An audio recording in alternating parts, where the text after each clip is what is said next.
Om Asatoma Sadgama Masoma Jyotirgama Mrityorma Vitamaya Om Shanti Shanti Shanti.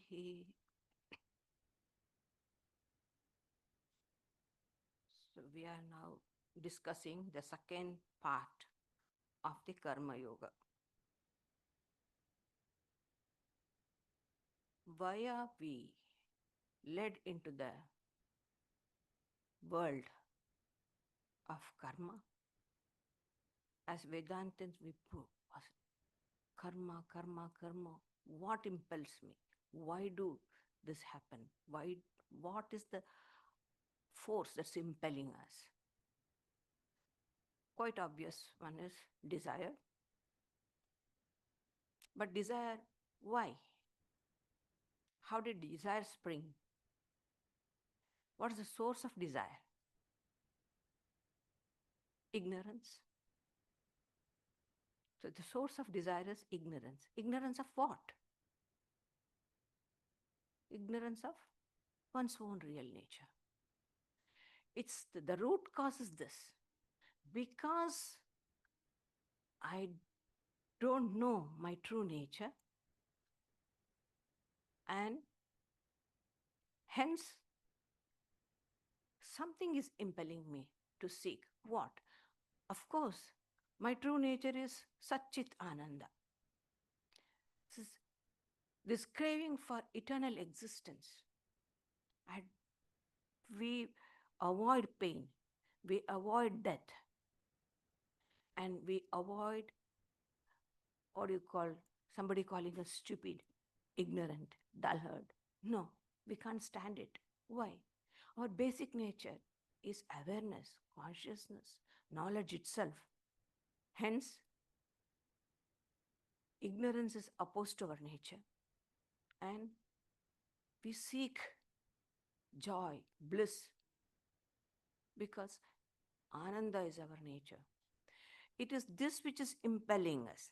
But because we do not know that our nature is this, we seek it outside.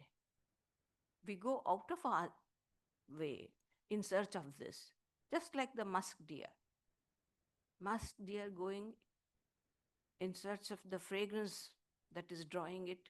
It's coming from its own body, but doesn't understand, frantically running hither and thither. From where the more it goes, the more the fragrance is going along with it. So same, we carry the treasure, but yet we do not know. We do not know, we do not remember. To tell that we don't remember our real nature may look very odd. Some people can't get on with this idea. How can, if what is true of our nature, we can never forget it? How? But it's possible. It's possible. One can forget. One can not have any clue of one's own nature. It is this ignorance that's a cause. So, ajnana or avidya, from there comes kama and karma, karma phala, and the roll. It goes on like snowball. It keeps rolling, rolling, rolling, rolling, and then huge pile of karmas all stocked, life after life, because everything doesn't get fruitified. So they remain. So we carry the heavy burden of karmas of all our previous lives with us, and those which are will be fruitified, which are ready, vipaka, what they say, ready to bear fruit, those are brought into a package, and that comes out as prarabdha, our that which we are going to release and start using. That's the packet we have started. And we all studied in our last uh, study that 5 factors are needed in order to do a karma. Adhishthana, the very base, a living entity, then an agent, the grip, and a desire, choice, and then the more responsibility and a higher power which uh, rewards it. Daiva, you get back the result.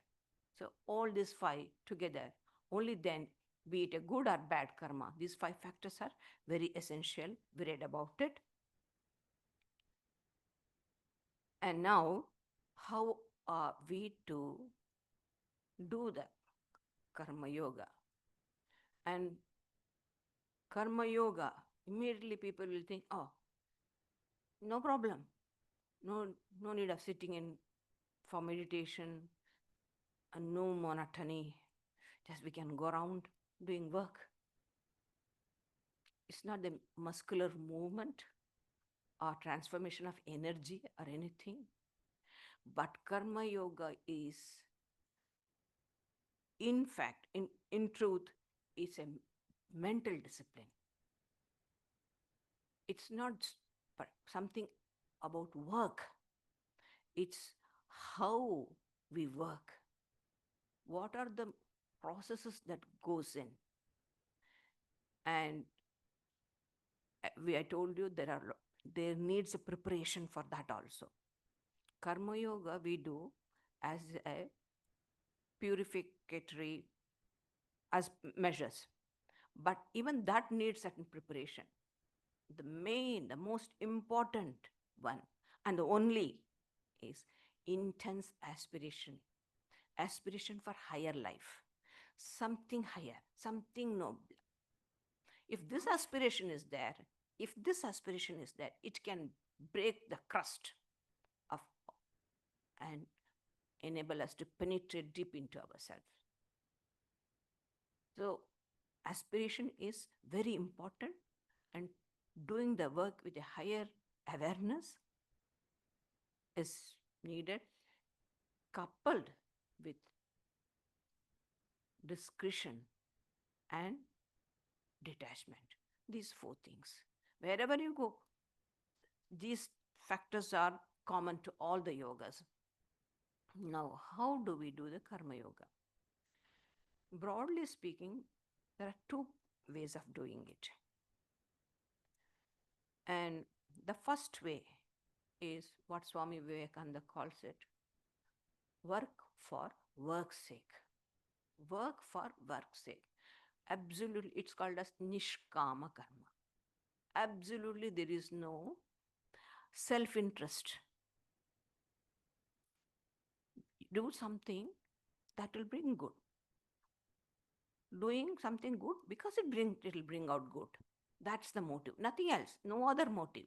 Just do because it will bring bahujana hitaya, bahujana sukhaya. This is the thing. And Swami Vivekananda calls it work for work's sake. And he says this is mainly practiced by people intellectuals who do not believe in emotions and all these nappy-pampy things like praying to God and His grace. They think it's too clumsy. So, yeah, people say, no, I have no inclination, not inclination, what do you call that, makeup of the mind to pray. So for such people, they are left to their own devices. Do it yourself. This is what all strength you have to get it from yourself. They should know what they are doing, and they have to be perfectly unselfish in their act. And Swami Vivekananda very nicely he says that I will go on my hands and knees 20 miles to see the wonderful face of a person who is doing the work for work's sake. It is not very easy. It's very easy to say, but not easy to do. He says, not one can do. Somewhere there will be a motive. So what is needed there is constant vigilance. Am I unselfish?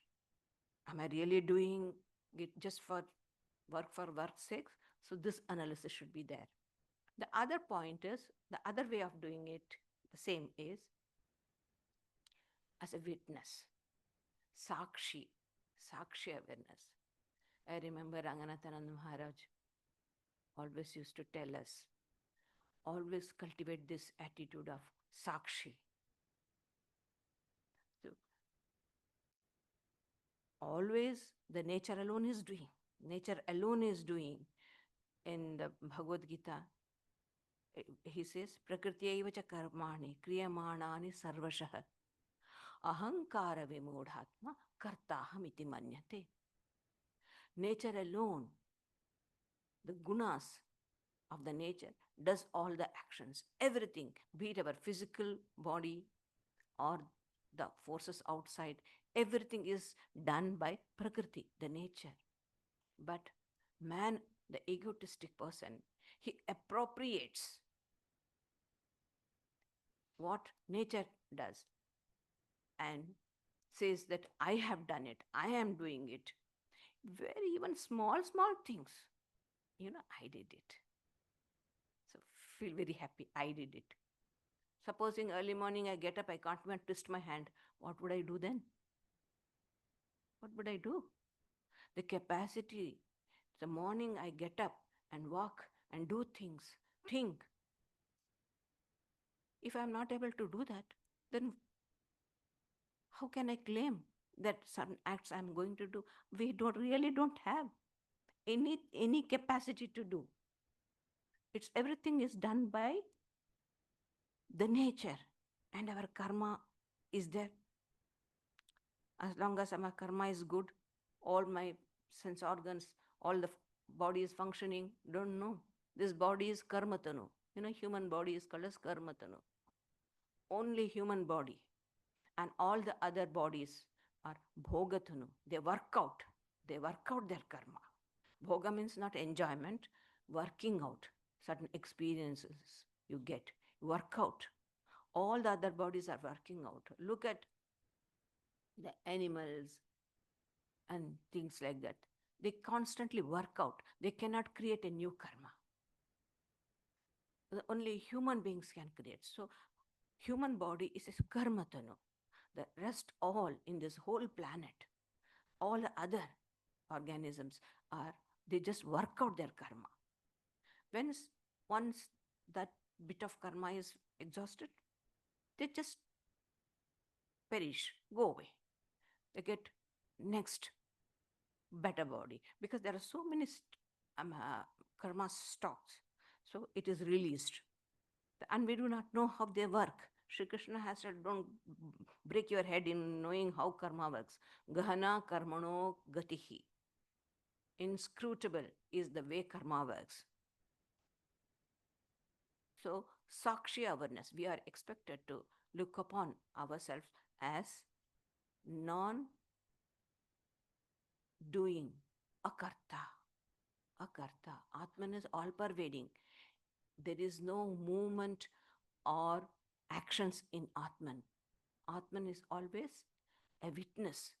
In its awareness, everything is going on. Adhyaksha, Adhyaksha, just presides. Just like sun. Sun is there. Jagat Sakshi. We call sun Jagat Sakshi, the witness of the universe, this world. Anything, whatever happens under the sun, everything, sun is the witness. In the same way, consciousness, Chaitanya in me is the witness of all the actions that are done through body, mind. So we identify ourselves with our higher nature, the Atman, and observe.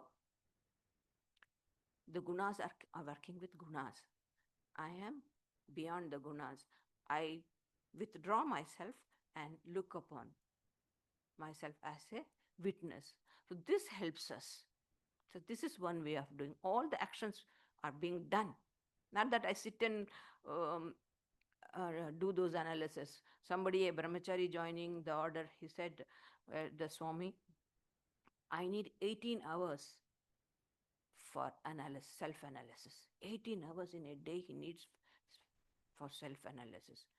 Then the Swami said, why 18 hours, my boy? All the 24 hours you ought to do the self analysis. What he meant was he would sit there in the corner and do.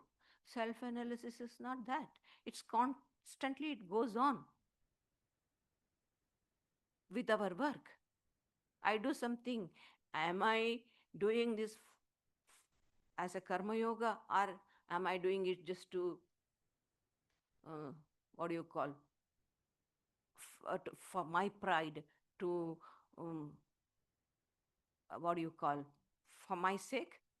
So, for the name or the fame or the good, everybody will say, Mataji is so good, wonderful. Is it for that sake?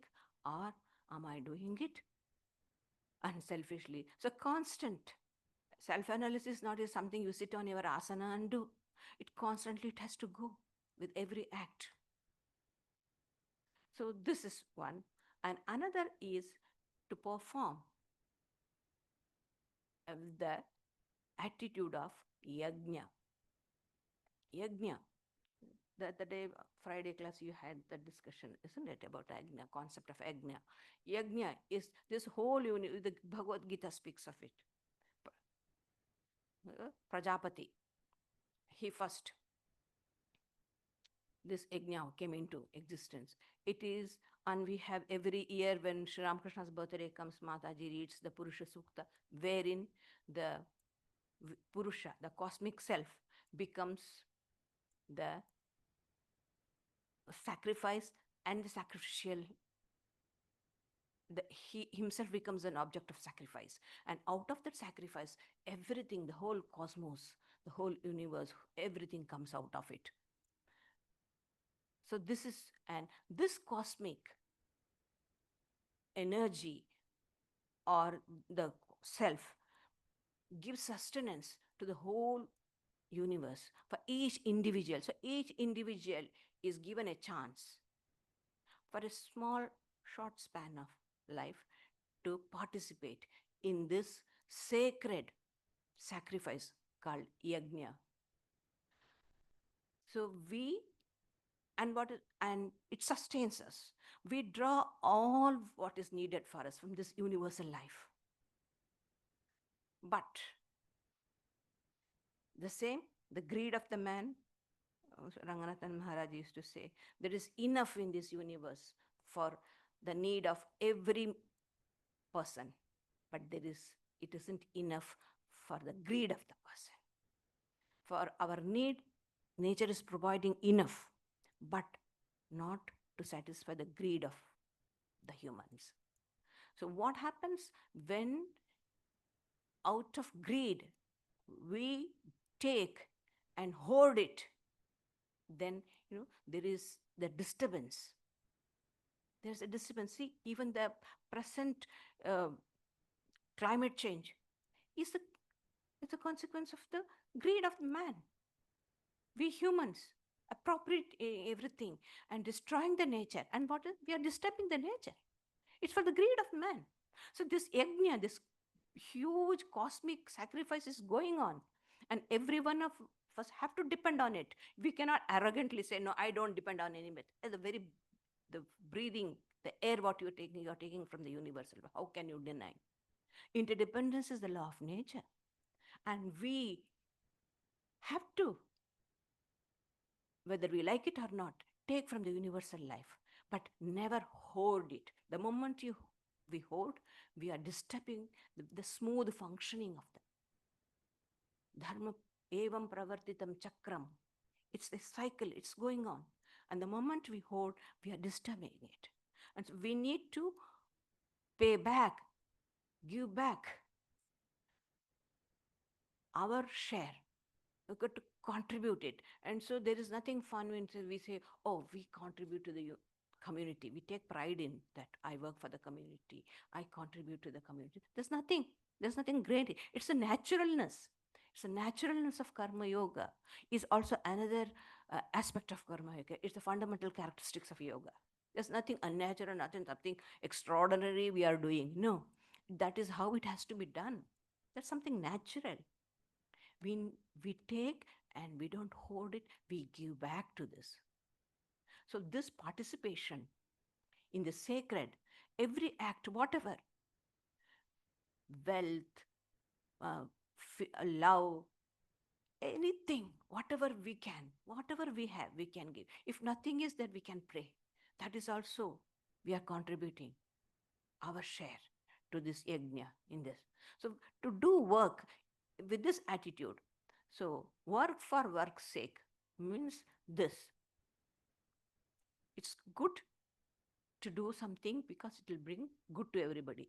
Bahujana hitaya, bahujana sukhaya, which Buddha said. And Swami Vivekananda says he is the only karma yogi he has seen. One is Sri Krishna and another Buddha. He didn't bother for anything, whether he will get reward or whether punishment, nothing. If you believe something is good and it will contribute to the good of the people, just do it. That's it, nothing more. And whether the people take it or not, that's not your business. Just give it. And Sakshi awareness and or taking part as in the huge yajna that is going on. These are the certain aspects of Karma Yoga. This is for the people who are knowledge oriented, Jnana Margis, those who are very particular about the knowledge. So such people, this is very good. Very few are capable of doing that. But the rest of the people, we, like ordinary people like us, we want something, some support. That is called as attitude of work and with love. Huh? Bhagavad Priti Karma, just for the love of God. And whenever I remember this, I can't think of anyone other than Brother Lawrence.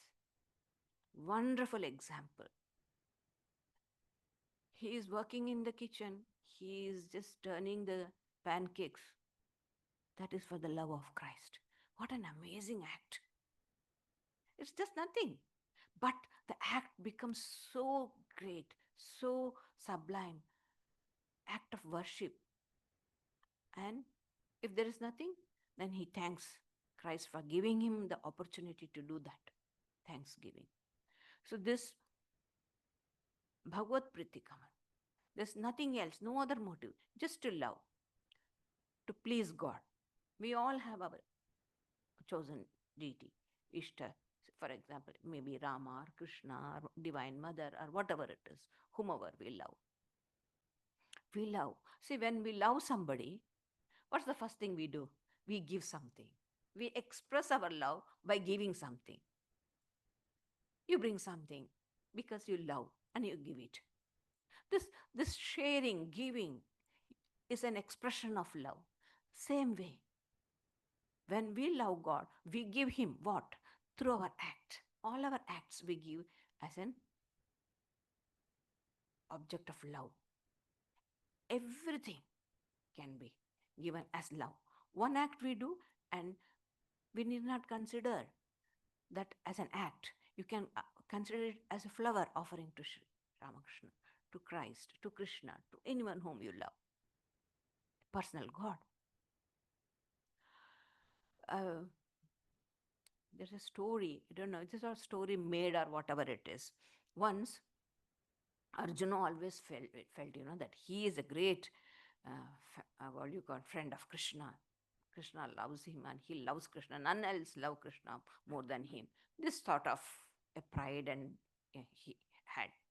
One day he was going with Krishna out and he saw the cartloads of flowers are going in front. And he asked Krishna, what is this? Oh, these are all, offered flowers, what we call in Sanskrit nirmalya. Nirmalya. What you offer to God, it becomes nirmalya. Before offering, they are flowers, pushpa. But when you offer it, it becomes nirmalya. We have, what means all the impurities are removed and the Lord has taken it. It becomes sacred. Yeah? And cartloads of these nirmalyas are going. And he said, Nirmalyas? Who has worshipped? A devotee has worshipped me with all this flowers, they are all going now. Who is such a great devotee that he is worshipping you so with so much of flowers? Why? Your elder brother, Bhima. Of all the people, Bhima, he's a glutton, always eating. When did he learn to do, to love you, to worship you? Why? Every act he does is an offering to me. He offers like a flower he throws at my feet, including what he eats. Okay, he's a very big eater. That's good. He eats so much. There's so much of eating is done, and everything is like a flower. It is going to the feet of Krishna. No wonder. But that is also one of the teaching. Yat karoshi, yadashnasi, yad juhoshi, dadasi. Shri Krishna himself says, whatever you do, whatever you eat, whatever sacrifices, whatever gifts you are giving, give it as an offering to me. So if somebody eats and offers every morsel as a flower, like a flower to Krishna, naturally cartloads of flowers will be going, nirmalyas will be going. True. Every act. So there is no showing, nothing. Every act he does is an offering to Shri Krishna. Every thought is an offering. Shri Krishna Arpanamastu, Shri Krishna Arpanamastu, Shri Krishna Arpanamastu. So naturally, so that becomes constant remembrance of the Lord. And there is this intense love for God. And this desire to please God is not a desire. We always say desires are very bad. We have to overcome desires. We should become desireless. But this desire for God, to please God, is not a desire at all. Because this has a capacity to restrain other desires. The more we love God, the other desires get restrained. So hence this is a wonderful love of God is not a desire. It doesn't fall into desires group. And when this is done truly, sincerely, the heart of the devotee, the will of the devotee gets detached. How? By attaching itself to the Lord. His attachment, his will, and the Lord's will becomes one. He immediately he feel whatever comes in his pure mind, he understand that is this is what the Lord wants me. There is nothing, never the heart, a pure heart will never lie. It will never mistake. It will understand very well. And the devotee, whatever the devotee does, the Lord makes it. Even the Lord helps, sees that it doesn't go wrong. So the two wills become united, and the more he does, the mind is purified, the will is purified, and the purified will can immediately get united with God. So that is what we yoga we are doing so that we can that can help us to practice other yogas as a subsidiary yoga or what some as an help we are doing for the purification, and this is how the purification is achieved. So this also, not that the moment we start practice reading the books or taking initiation, the next day we become karma yogis. No, in this way it has its own stages.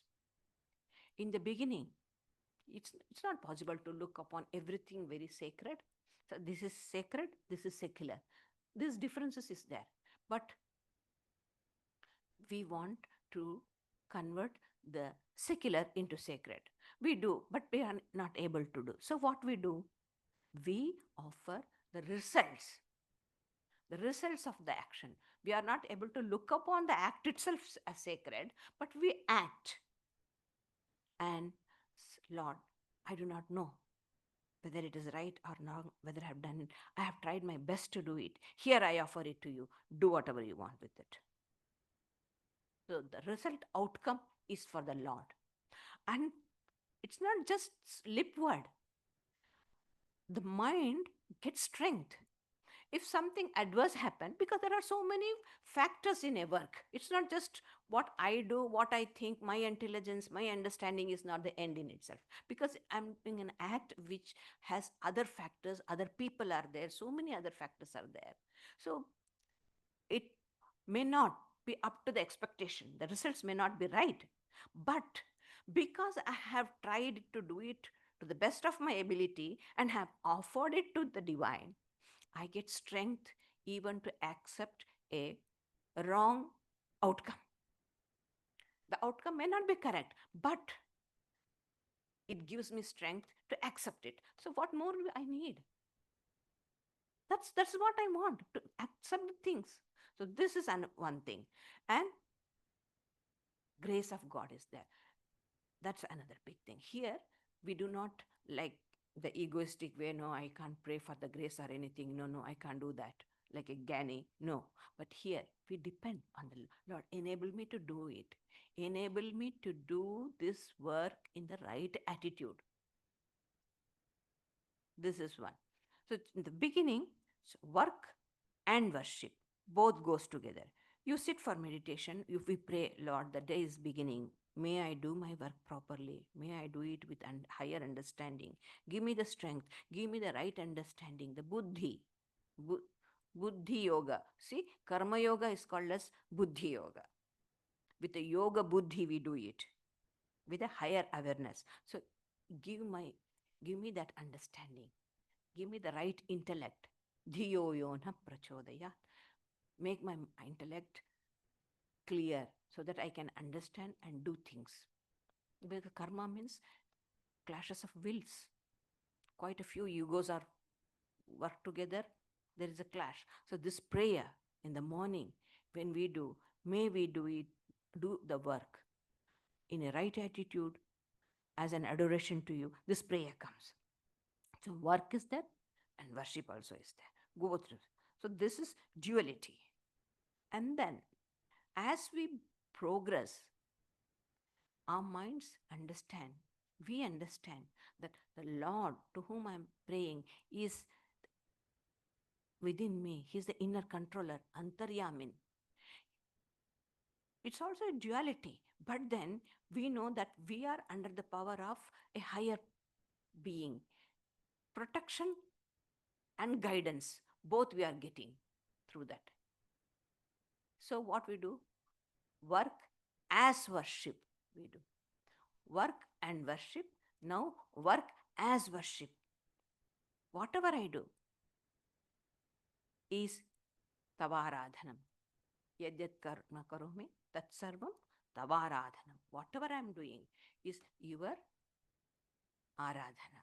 So we work as worship. For worship, we go to the shrine with all the ingredients, flowers, sandal paste, or light, lamp, all sorts of things, everything, of food offering, all this stuff.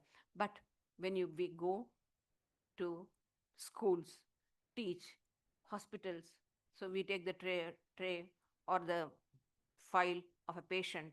So that is the ingredients we are taking for the worship. All the information of the each patient is there. So we go and see to it what has to be given. We serve. These are the objects of our worship. Not flower trays. Yeah, the medicine tray. We take it and go. It is done. In Ramakrishna Shivashram, Kashi Shivashram, they call each patient Narayana. This word of number 5 of this Narayana's word, each patient is Narayana, God. Narayana means God, who is the end and goal of human beings, God. So for everybody, one of our Mataji was telling, young brahmachari, still he is not able to get the idea. It's time for give medicine for the patient is sleeping. NRN, get up. He's just pushing him. Is that the way to worship? The Swami came. Why are you just pushing him? Waking him. Narayan, oh Narayan, get up. Narayan, Narayan, because it's getting time. He has to finish so many patients. So, but doesn't matter. But still, today it may be a lip word. Tomorrow it may be the emotion will get steadied. becomes steady, and it may bring the proper result. But at least it's starting is there. Narayan, these are our Narayans. So when this Swami Premashananda Maharaj, a very great monk of the order, when he used to see our bygone days Mataji's young girls going to him, oh, you are all my little Sharadas. See, looking upon them as the little Sharadas, little holy mothers. So that is the attitude. So because the divine is there in everybody, and I am doing this work as an adoration, itself. Pleasing part is gone. Now completely adoration. I know that he is taking my service with. This is the second type. And the third stage is it's a sort of um, Advaita in Bhakti. Advaita in Bhakti Marga.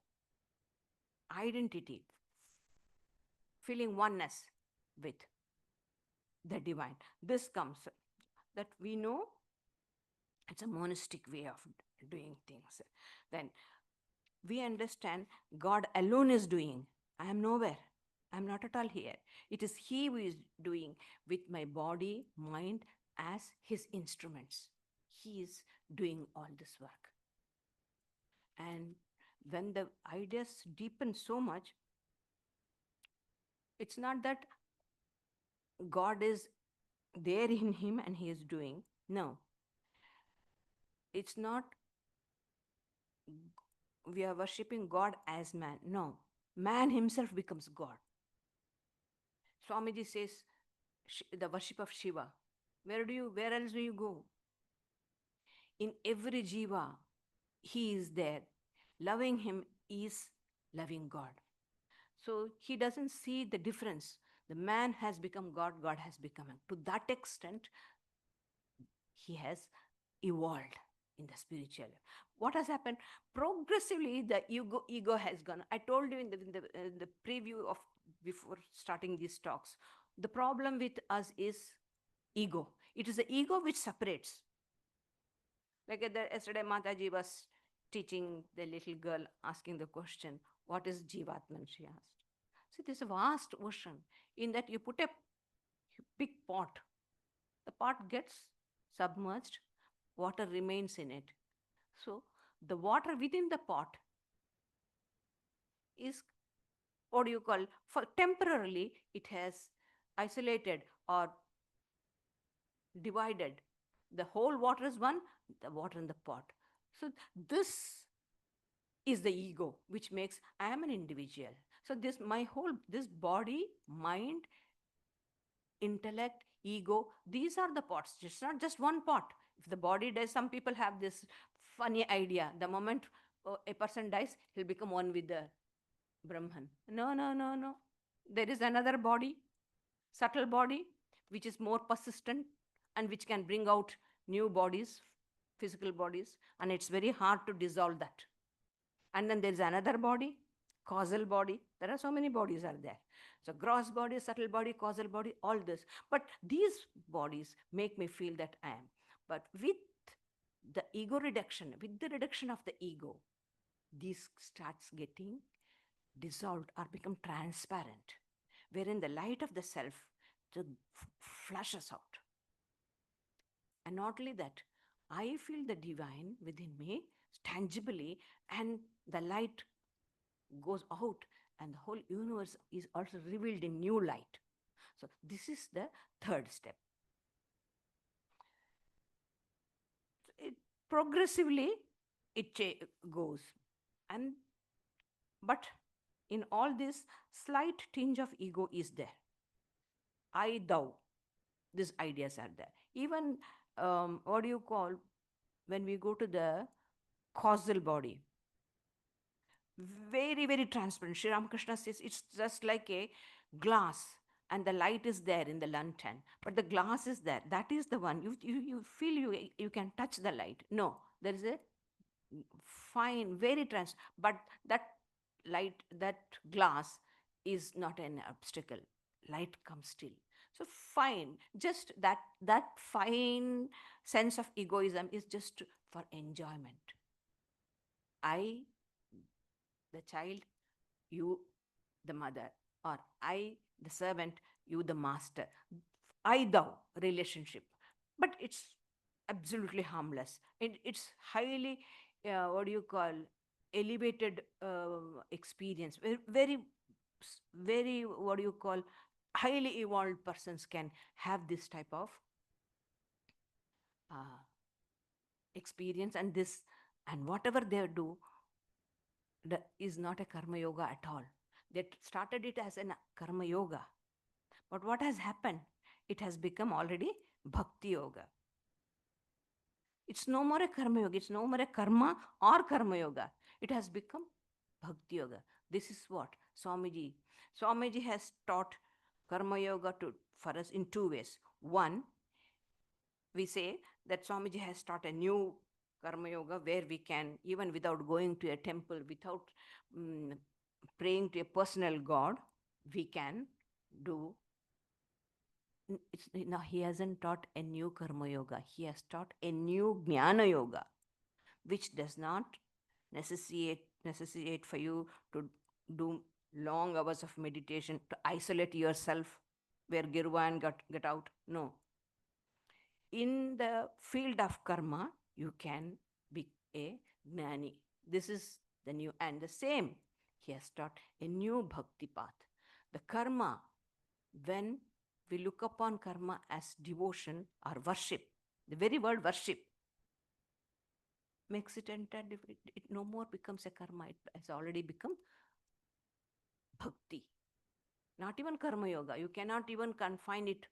It has already transformed itself into bhakti. You cannot, in the higher, as we keep progressing, we see, this is, we have different compartments. This is Raja Yoga, this is Karma Yoga, this is Bhakti Yoga, this is Jnana Yoga.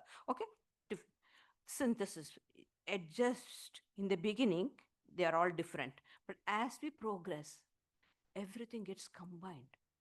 So I always say, Karma Yoga is the fruit of Jnana Yoga. Jnana Yoga is the root of Karma Yoga. If you don't have this knowledge of the divine, you can never do karma. So to know that whether you have done the karma in the right, you have to, that's, you will get the result. If our roots are firm, in established in Jnana or in Bhakti, the result is good, right? So karma is the result of Jnana, and Jnana is the root of karma. So until and unless we are rooted, established in higher ideas, it's not possible to do karma yoga. And of course, there is another way of doing. It's not for us. Highly evolved souls, highly evolved, that are buffeted by the sufferings and sorrows of the world. Completely, you feel as if all the resistance have gone, and they wholly depend on some higher power. With one jerk, the Lord removes the ego, and they find themselves in the hands of a higher power. And for them, they are least interested about their karma. They may not know how they are doing the karma. They may not even do karma also, external. But the Lord takes the responsibility for them. He has said what sort of person he has to be. He should be Ananya Bhakta. Ananya Bhakta means intensely devoted to God. So much. The Lord Himself removes all the obstacles. Sri Ramakrishna used to say, if somebody drinks wine, just a cup, then no problem. He can keep himself alert and do things. So these are like us.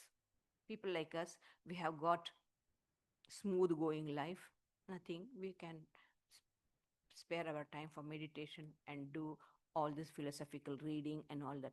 But when crushed by certain hard circumstances and suffering, if we don't, person may not have strength, he utterly submits himself or herself to the divine.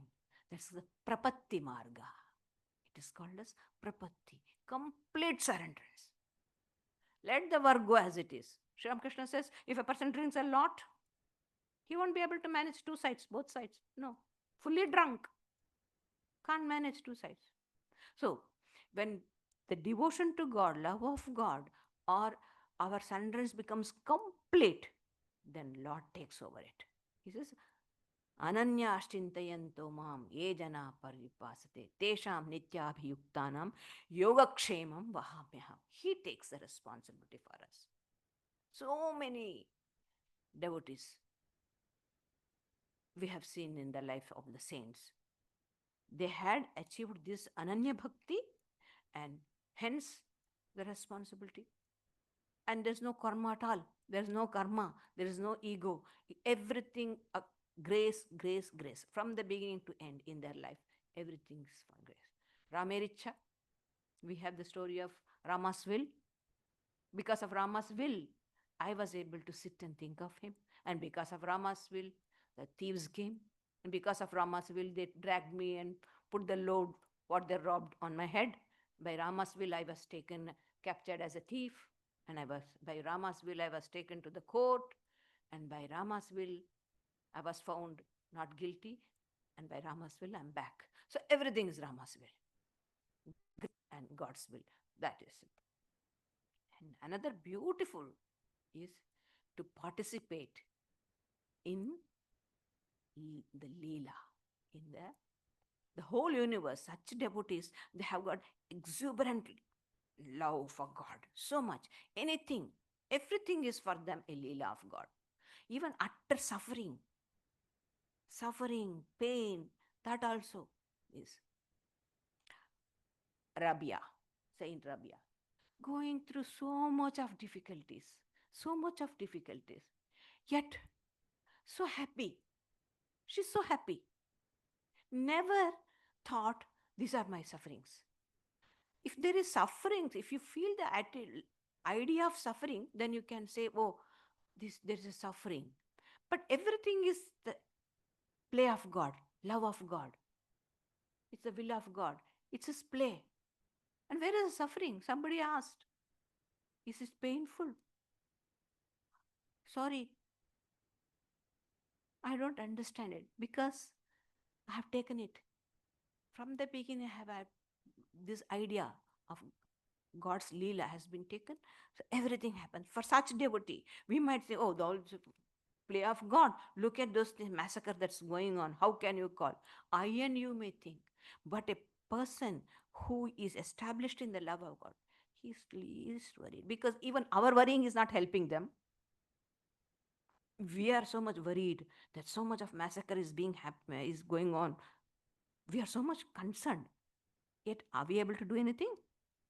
Then why should we worry if somebody is not worried and he thinks as Leela? Equally, your thinking is not helping them, and even his not thinking also will not. Rather, he is not thinking about may help. He may, this is how the Lord, oh Lord, if you think this is what is right in your eyes, let thy will be done. At least he has got that attitude. But we who know the sufferings of everybody, oh, so much is happening, so much evil is going on, so much war is going, what are we to do? What are we doing? Nothing. It's not in our hands. Day and night, simply we are worrying. Instead, because we don't want to sit and pray. Praying is too much. We don't have the faith in the prayer. But it's so nice. You come, you see what's happening there. You know what is happening. This is nice. Some topic to talk. Nothing else. We are not able to do anything. At least the devotees of God, Brother Lawrence says, when somebody would come and speak to him about all that, but he says, God knows better than us. And in time he will do and what is needed. So we don't have to worry about it. Just see that whether we can remember God, think of God. So these are the few aspects of Karma Yoga. Thank you. There's time for questions.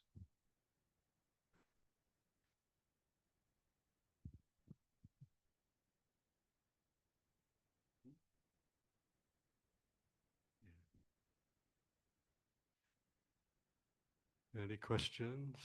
No Any questions. doubts? Yes, Doctor. Mataji, you said that animals doesn't create the karma, and the man only creates the karma. So the animal has the life just to be wasted, and they are going sort out only. Not wasted. They are working out their karma. Creating karma and working out karma is two different things. They are working out their karma. In order to create karma, you need so many. See, this ahankara is needed, along with that intelligence to know what is right, what is wrong. This is needed. The capacity to choose. But animals are guided by nature. They don't transgress nature. They go along with the nature. They abide by nature. Nature does everything for us. But whereas, They are working out the karma. So it is from the previous birth, or to many factors, maybe that we do, because I told you, it's very difficult to understand why of things. They have got that body. Maybe some of the samskaras were very, which they have, can be worked out only in that particular body. Hence, they might have got it. Or slowly evolving, that also might be. But with the exhaustion of that body, it will cease. They may get a better. Like Swamiji says, a fish in the water, it struggles to survive. And maybe it's this hypothesis. Oh, a bird is flying. Oh, if I could fly like that, I could have saved myself from the mouth of other bigger fish. So this idea may enable it to get the wings as a bird body. So this sort of things. So, but all the other organisms work out their karma. They finish it. Karma bhoga. Bhogatanu, it is called as karma bhogatanu. It works out. But man alone has this capacity to make new karmas. So and then that's the, once they have worked out their karma, they come to the human. not necessarily. Maybe some higher. We do not know what's there in their baggage, in their stock. What sorts of karmas are there in their stock? We do not know. The Antaryamin, the Ishvara, the Karma Phaladata, who is the giver of, who answers, who sorts out and gives. It's called as. Even Totapuri had faith in this Ishvara, not in the idol Makali, Mother Kali, but he had. Even Advaitists believe in the Ishvara, who is the giver of karma phala, who distributes the results of the actions. So they know it. So like that. But ultimately they will come. It all depends upon how we grow the mind and intellect. Yes, anyone else? Oh, I know when Swami Vivekananda was questioned as to why he was talking about previous lives, that we've all had previous lives, that, well, reincarnation. And then he was asked by someone, well, how come we don't remember? And he kind of humorously said, well, if you could remember, I mean, we have enough trouble dealing with what our memories in the current life, let alone being bombarded with all the things that have happened in previous lives. But I don't know. I know there have been some things that have happened to me where it's like something has come through from a previous life, like a thought. I remember when I was young, a couple of thoughts that came into my mind, unprompted. It seemed to me like it was coming from somewhere else. So I wonder how common it is for people that a little bit kind of filters through.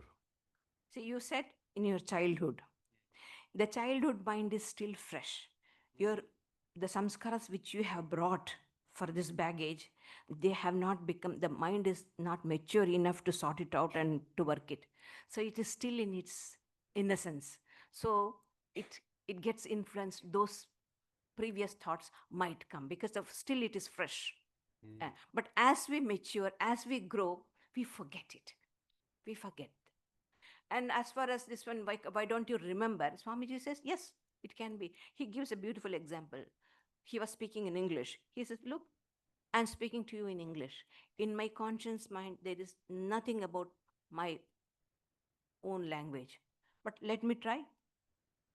Everything will gush and come out. And what we call mind is, the conscious mind is a very small portion of it. There are deep, deep, deep. And if we can, that's what meditation does. Through meditation, when we become adept in meditation, like Swami Vivekananda, we get the memory of all the previous incarnation, from the time the one became many. You can imagine. From the time when the one became the many.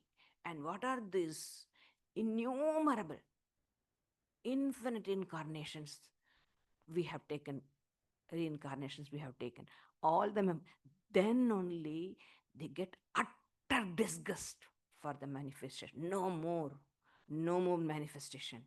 I have had enough of this. Every experience, from being an emperor to a sweeper, all the enjoyment, all the joys, on the different bodies, what you have gone through, everything comes into, have gone through all this, then utter disgust. This is paravairagya, Patanjali calls it.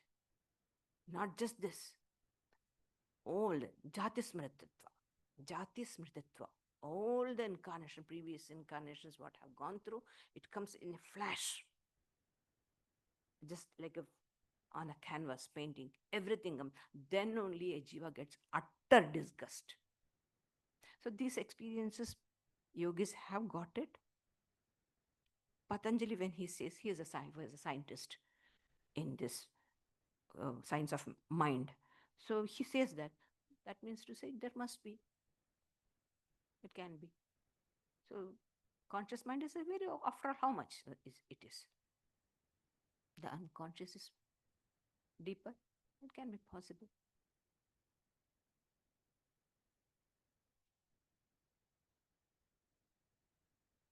Thank you, Mataji. I really enjoyed the reference to Bhima and his character when we think of it in contrast to Arjuna and his elder brother as well, and the other brothers, and how it's easy to kind of perceive his path as something which is contrary to a spiritual path, but that his devotion, that inner acts of devoting each action through, let's say, his food or other actions of his strength and so forth. But it can kind of seem difficult to kind of understand their characters and their motivations, and to see how their paths is still very much a spiritual path. How can you help me understand that, or us understand that? See, you mean to say Arjuna's path and Bhima's path? Yeah, and the other brothers and so forth. Yeah, the main, our need is to love God and to become one with Him, to unite our individual self, the small self, with the Atman, with Paramatman, or Atman, Jiva with Brahma. This is the thing. So, where lots of any path, what chooses you, what fits in you according to your temperament, whatever path, doesn't matter. That is the beauty of Vedanta. That's the beauty of Hinduism. Each one has a yoga within himself. You have your own yoga. You may read all these books, all that you may hear, but you have your own way of going to God. All you need to see is, do I really love God? Is it making me more unselfish, purer, and am I getting more attached to God? These are the three things. First is a sense of purity comes. And second is the ego reduction, and we move closer to God. Whatever be the path, any attitude, because so human beings, diversity, variation is there. These paths and all these, they're the samples. What can fit in? Sometimes 2, 3 things can go within me. So I take some aspects of him, some aspect of him, and I make my own path. So each one has a religion in himself, Swami Vivekananda says. Each one of us have a religion within ourselves. That is our orientation to God. So what is your nature? I may not know, but you understand your nature and you apply certain things, whatever you have got, and you make a philosophy of your own. And only thing you need to know is this: is it making your day more purer, more closer to God, and unselfish? These 3 things are there. These are if these are fitting, you see that yes, day by day I'm becoming more purer. Purer means what?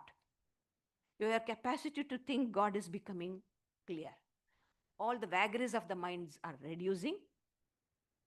The inflated ego is becoming smaller. Some big branches of the ego tree has been cut. And day by day, there is a joy, taste in the divine. These are the, what they call? Yeah, signposts. If this fits in, then it's your yoga, whatever may be. Outside, they're all just samples. Be it Bhima, or be it Arjuna, be it anyone else. They are all samples. How much we can take with them? Some aspects of his life we may appreciate. Some other aspects of his life, yes, if it is fits in, oh, they are mine. So I have. Somebody said, the Swami, I don't agree with that. No, that's not for you. And somebody, that's the point which I loved, Swami. And then this is for you. So it is like that. What fits in it? Everyone is unique. We all are unique and our paths are unique. Each one of us go through different way. Its Lord takes us in a different way. Just understanding of this will give us satisfaction and naturally we will be progressing. I think that. Okay.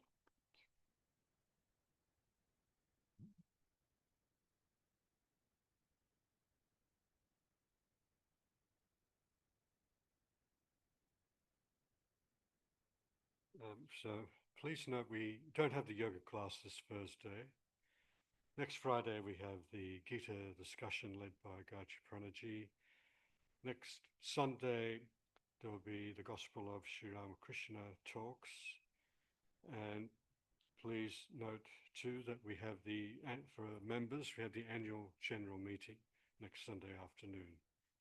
And for the guided meditation today, I'm going to play one of our dear, revered Pravrajika Sridharaprana Mataji's guided meditations. I've got a little bit of a cold, so I'd rather not inflict my nasally voice on you. So we'll listen to Mataji.